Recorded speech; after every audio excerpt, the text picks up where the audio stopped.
Hello, welcome to the channel. Today we are going to talk about trading operations and the importance of a JVA. Trading operations involve the purchase and sale of products such as commodities, shares, and services on the global market. These transactions require solid financial management to ensure their viability and security. In many cases, a joint venture agreement, or JVA, is the ideal solution for structuring these operations. In this type of agreement, two or more companies pool resources and expertise, sharing risks and gains. In this way, the buyer and seller are able to strengthen the financial basis of the operation, increasing the chances of success. For the buyer, the JVA can guarantee the capital needed to acquire the products. For the seller, the partnership can increase the security and predictability of the sale. Ultimately, the JVA works as a financial collaboration strategy, essential for robust and effective trading operations.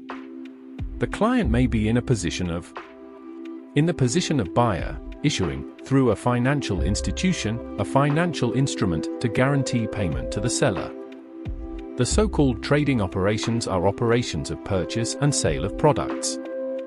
In the position of seller, we issue, through a financial institution, the performance bond, manage the receipt of the guarantee issued by the buyer, manage the receipt of payments and the distribution of receipts according to instructions, payments, commissions, expenses, transfers and others.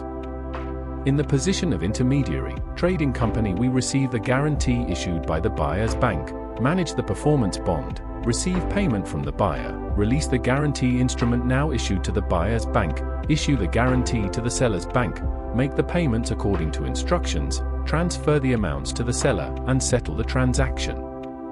Basic procedures between buyer and seller.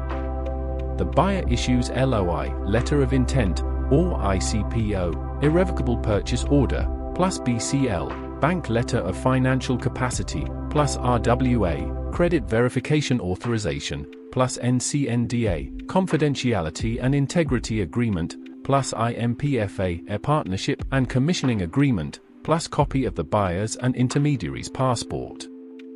The seller, after receiving the ICPO plus RWA plus BCL, will assess the buyer's financial capacity at its own expense.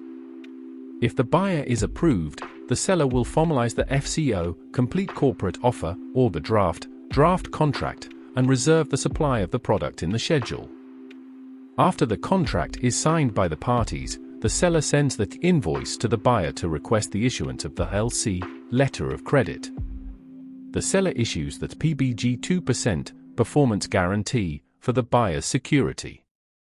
It is a deposit that guarantees that the seller will fulfill the terms of the contract. Normally, issued in the amount of one shipment, in the event that the seller breaks the contract and does not supply the product that was stipulated in the contract. The PBG 2% is only enabled after the LC, letter of credit, issued by the buyer's bank is approved. This approval is done between banks via SWIFT. Payments will be by irrevocable, SBLC, transferable, confirmed, unconditional, irrevocable and divisible, active, operating and issued by a banking institution according to the required and agreed rating if it fits within the contract. 100% automatic rotation payments will be released to the seller, as per the contract, via POP, the amount of each BL, bill of lading, SGS, quality certificate, or equivalent international certification, together with all, and export documents and procedures as detailed in the contract. Depending on the configuration or formatting of each operation, the procedures may be changed by agreement between the parties. If you found this content useful, don't forget to like and share for more information about the financial universe. See you in the next video. Thanks for watching and see you next time. Follow us on Instagram at BusinessGreenBR.